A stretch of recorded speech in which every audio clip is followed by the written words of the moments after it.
the here and now. As the famous psychologist Carl Jung put it, the least of things with a meaning is worth more in life than the greatest of things without it. Living in the present moment gives meaning to the small, everyday experiences, enriching our lives beyond measure. Aristotle talked about the importance of being mindful of the present to achieve eudaimonia, or a state of being happy, healthy, and prosperous. He believed that by focusing on the here and now, we could live a virtuous life, making the most of our human experience. So, how can we practice living in the present? It starts with mindfulness, the art of paying attention to the present moment without judgment. When you eat, savor each bite.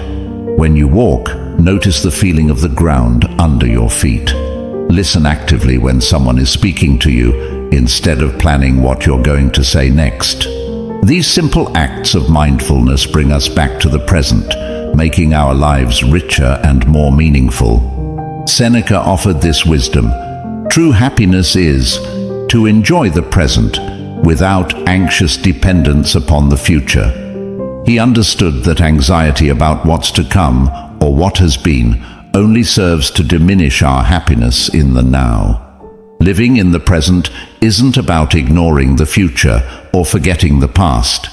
It's about finding a balance where we learn from our past and plan for our future without letting those activities consume our present.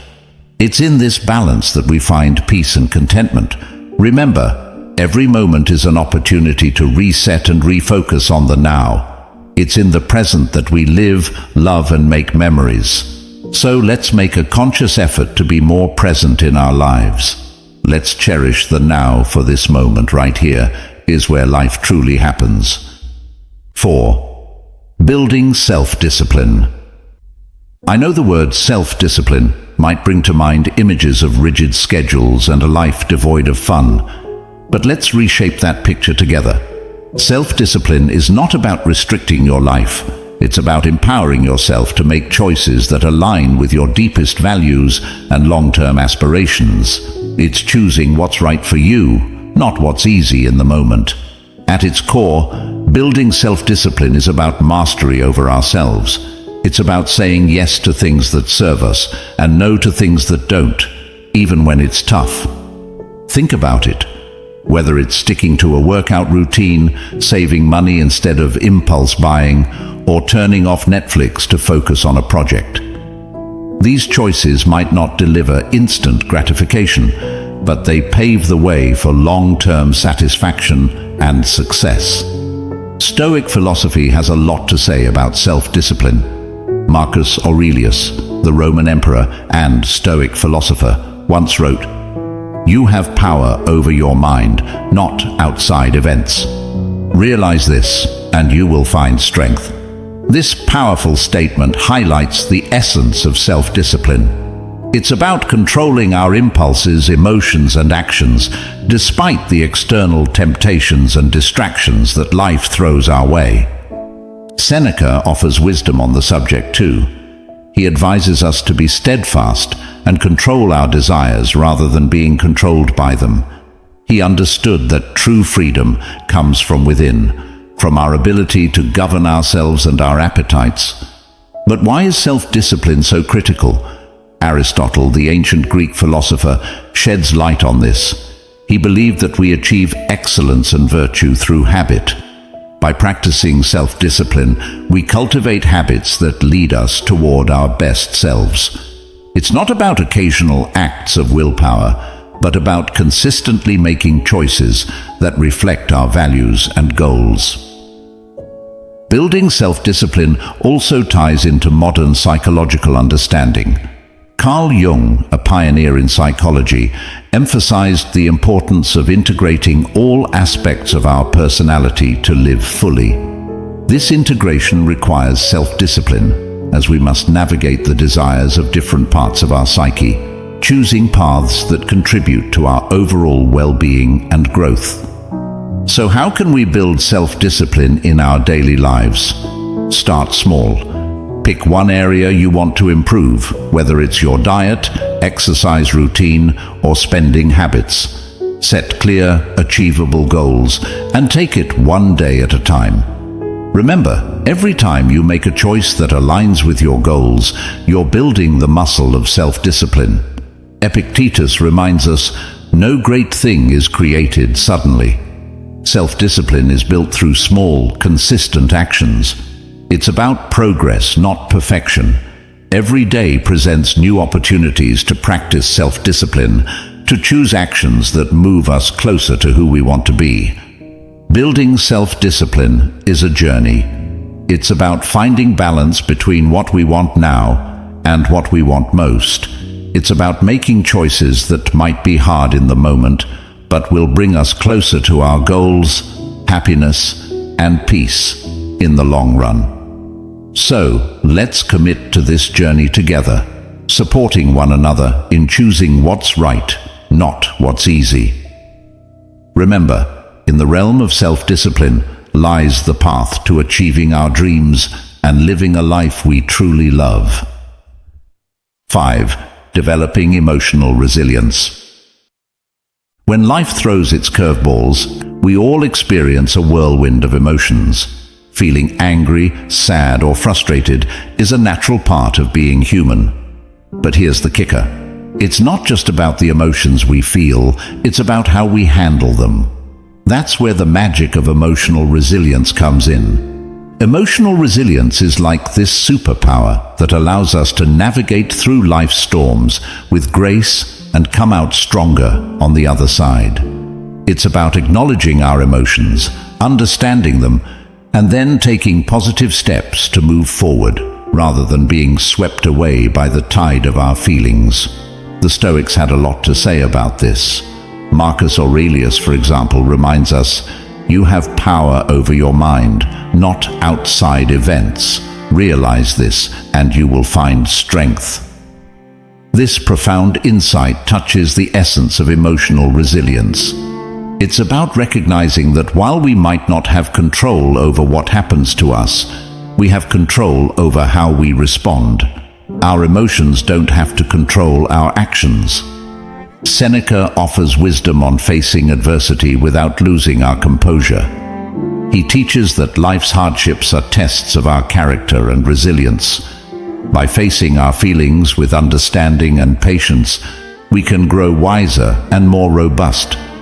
But how do we develop this emotional resilience? It starts with self-awareness. Being mindful of our emotions and reactions helps us understand ourselves better.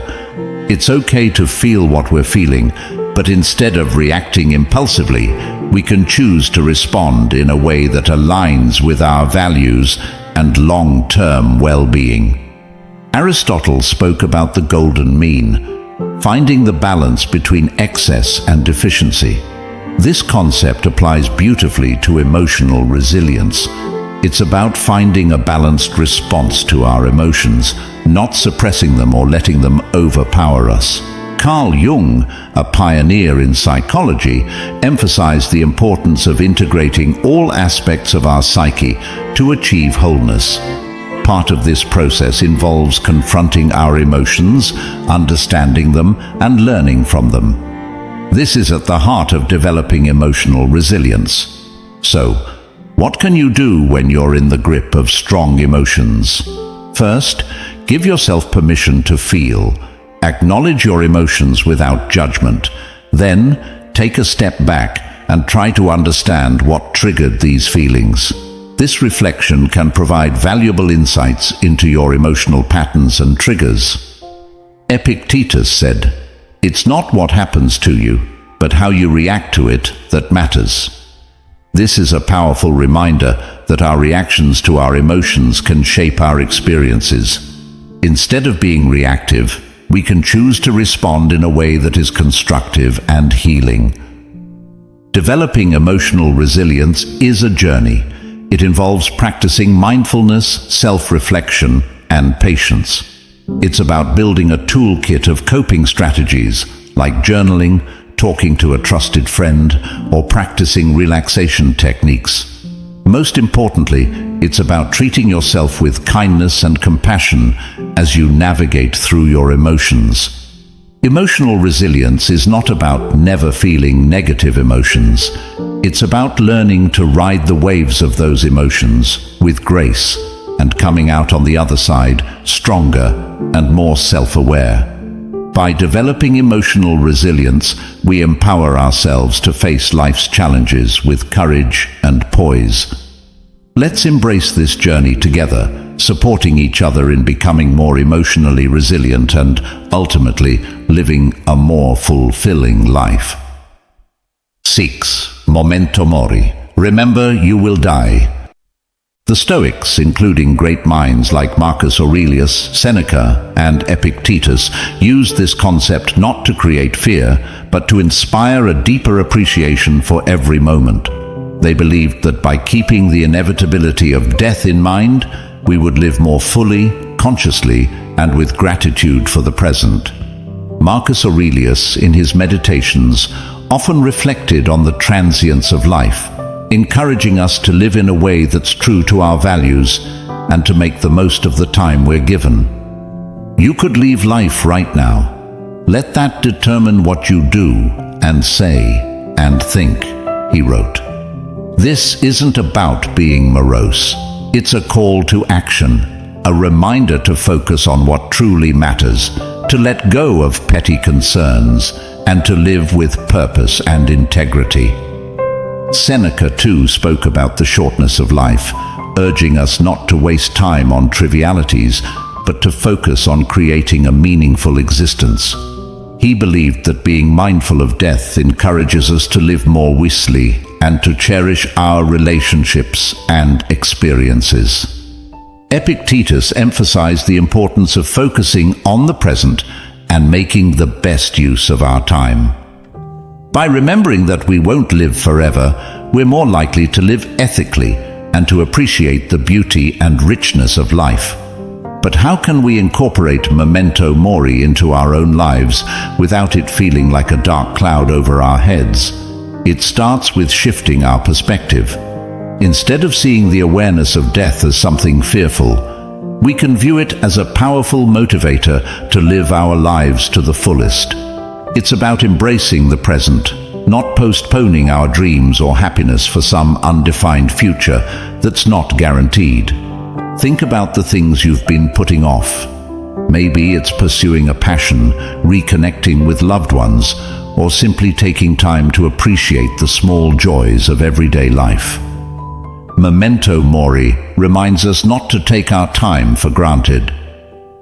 It encourages us to live more authentically, to say what we mean, to love openly, and to be present in our lives. This concept also teaches us to appreciate the impermanence of life, which in turn deepens our gratitude for the moments we have. When we remember that our time is limited, we're more likely to cherish our experiences, to live more mindfully, and to express our gratitude for the people and moments that enrich our lives. So let's use memento mori not as a source of fear, but as a catalyst for growth, gratitude, and a deeper appreciation of life.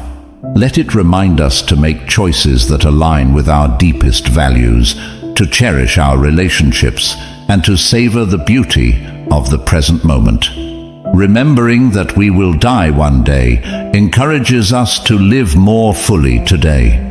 In embracing memento mori, we find a powerful reminder to live not in fear of death, but in celebration of life. Let's make every moment count, not because we're afraid of its end, but because we're in love with life itself. Let's live in a way that, when our time does come, we can look back with no regrets, knowing we lived fully, loved deeply, and appreciated the incredible journey that life is. 7. Practicing gratitude. It's fascinating how such a simple concept can have a profound impact on our lives. It's about shifting our focus to what we have, rather than dwelling on what we're missing. This practice can be a real game changer, especially on those days that feel like an uphill battle. The Stoics, wise as they were, had a lot to say about gratitude. They believed that happiness doesn't come from having more, but from appreciating what we already have. Marcus Aurelius often wrote about the importance of focusing on the present and finding joy in the simple things. He said, "When you arise in the morning, think of what a precious privilege it is to be alive, to breathe, to think, to enjoy, to love." This is gratitude in its purest form, recognizing the value of life itself and the many gifts it offers us each day. Seneca talked about how our desires can lead us astray, always chasing after more and never finding true satisfaction. He suggested that by focusing on what we have and understanding that the best things in life are already within our grasp, we can find real contentment. Epictetus, known for his practical approach to Stoic philosophy, encouraged his followers to appreciate their current circumstances, whatever they might be. He believed that by accepting and finding value in our present situation, we could live a more fulfilled life. But how do we practice gratitude, especially when life throws curveballs our way? It starts with making it a daily habit. Each morning or evening, take a moment to reflect on 3 things you're grateful for. It could be as simple as a warm cup of coffee, a conversation with a friend, or the beauty of a sunset. This practice helps to rewire our brains to focus on the positive, boosting our mood and overall outlook on life. Gratitude also means embracing the challenges and finding lessons within them. Instead of asking, "Why is this happening to me?" we can ask, "What can I learn from this?" This shift in perspective can help us appreciate our experiences, both good and bad, as valuable steps on our journey. Moreover, practicing gratitude helps us build stronger connections with others. By expressing appreciation for the people in our lives, we not only brighten their day, but also strengthen our relationships. A simple thank you can go a long way in showing someone that they're valued and loved. Aristotle spoke about the importance of recognizing the good in our lives and striving for a virtuous life. He believed that gratitude was a key part of achieving eudaimonia, or true happiness, as it allows us to appreciate the goodness around us and within ourselves. Even modern psychology supports the benefits of gratitude. Studies have shown that people who practice gratitude regularly experience less anxiety, sleep better, and have a more positive outlook on life. It's like Carl Jung said, the word happiness would lose its meaning if it were not balanced by sadness. By acknowledging and being grateful for the full spectrum of our experiences, we find a deeper, more authentic form of happiness. So let's make gratitude a cornerstone of our daily lives. Let's celebrate the small victories, cherish the moments of connection, and find joy in the simple pleasures. By focusing on what we have, not what we're missing, we can cultivate a sense of abundance and happiness that shines from within. Remember, it's not happiness that brings us gratitude, it's gratitude that brings us happiness. Let's fill our glasses half full, raise them high, and toast to the beauty of gratitude in our lives. Cheers to finding the silver lining even on the cloudiest of days. 8. Focusing on personal excellence. The Stoics had a profound understanding of personal excellence. They believed that excellence, or virtue, is the sole good, and that everything we do should aim towards living a virtuous life. Marcus Aurelius, for instance, is a prime example of someone who strived for personal excellence. He once said, "Waste no more time arguing about what a good man should be. Be one." This simple yet powerful statement encapsulates the essence of personal excellence.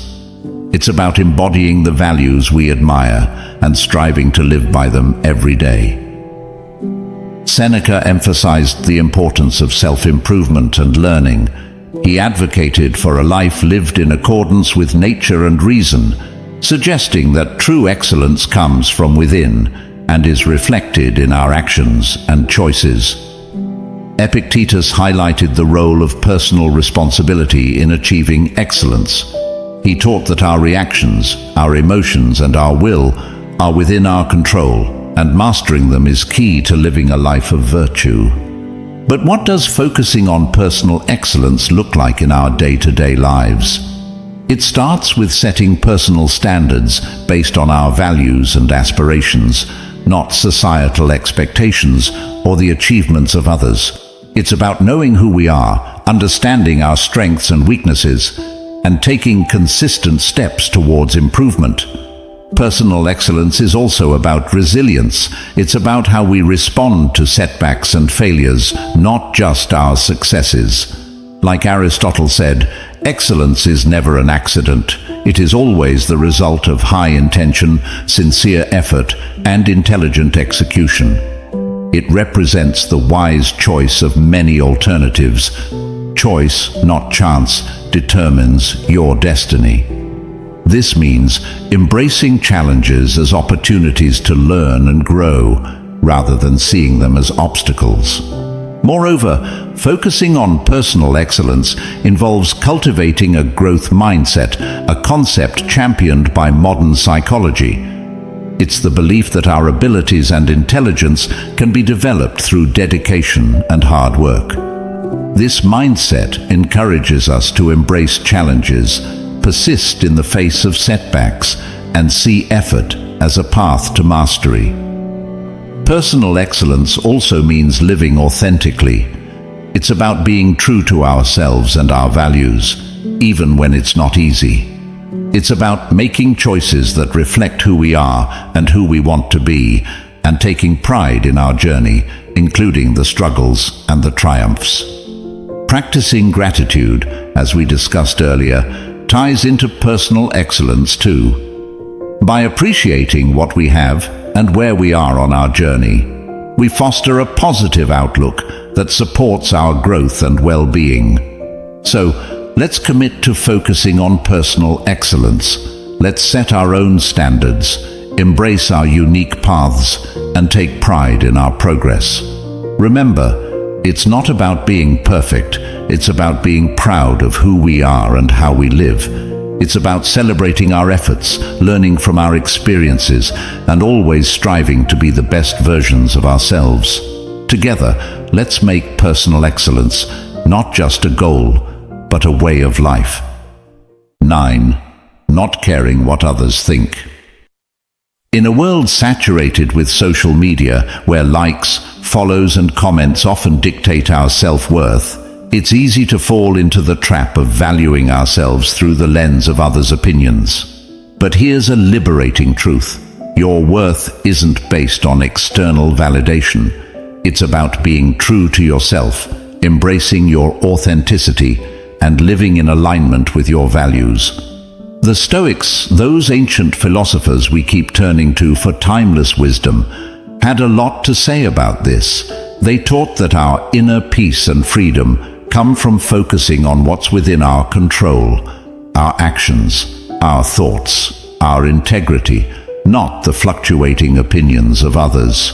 Marcus Aurelius wisely stated, "I have often wondered how it is that every man loves himself more than all the rest of men, but yet sets less value on his own opinion of himself than on the opinions of others." This striking observation highlights the paradox many of us live with, valuing others' judgments over our own self-assessment. Seneca echoed this sentiment by emphasizing the importance of living a life true to oneself, not one shaped by the expectations or approval of others. He believed that true contentment comes from within, from living a life that's congruent with our principles and values. Epictetus taught that worrying about others' opinions is outside our control and therefore not worth our energy. He encouraged focusing instead on our own actions and on living virtuously, as that's where our true power lies. So, how can we start caring less about what others think and more about being true to ourselves?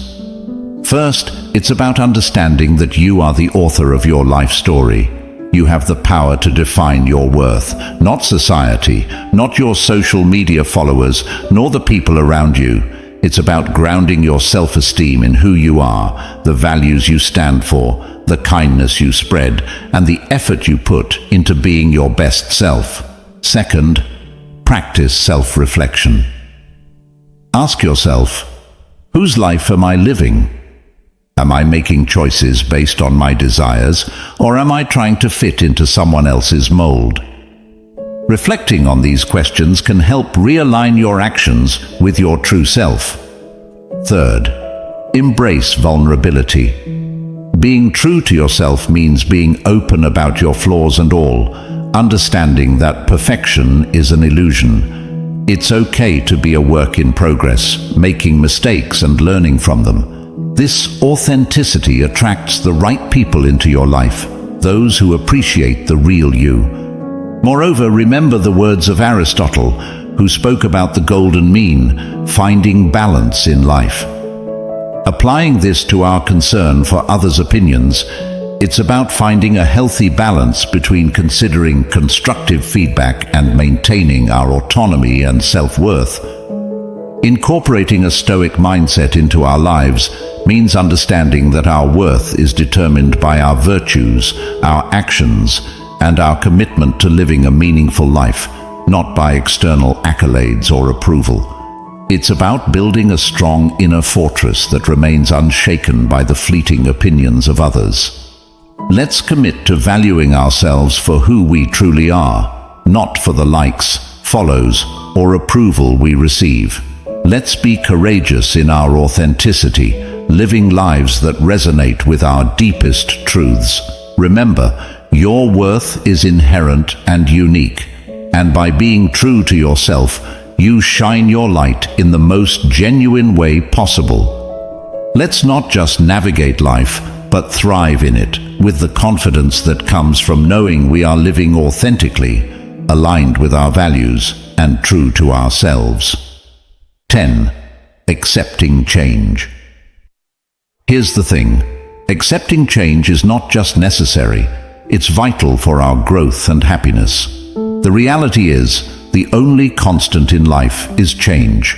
Learning to go with the flow and embrace life's inevitable shifts makes navigating through them less scary and more of an adventure. The Stoics had an incredibly healthy perspective on change. They saw it as a natural part of the universe's rhythm. Marcus Aurelius said, "Accept whatever comes to you woven in the pattern of your destiny, for what could more aptly fit your needs?" This profound acceptance of change as part of the fabric of life helps us understand that each change, whether we perceive it as good or bad, has its place in our story.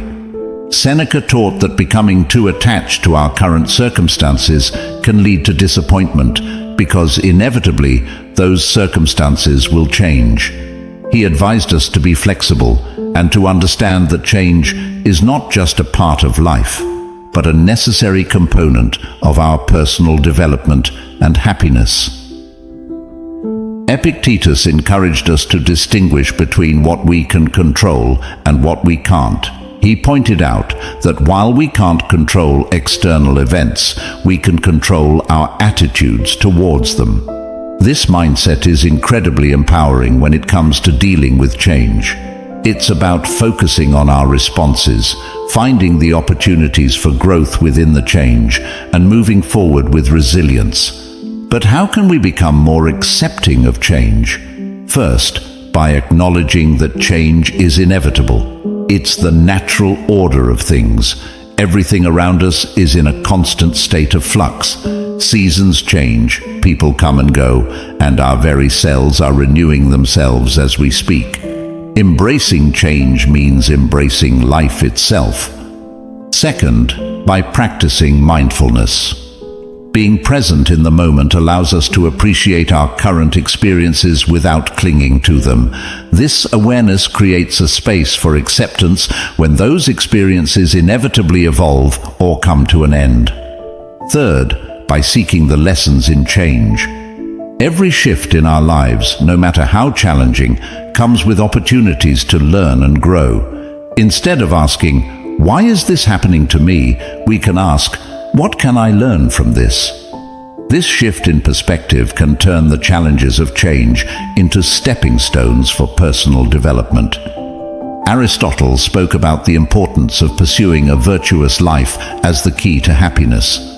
Part of virtue is adaptability, the ability to navigate life's changes with grace and wisdom.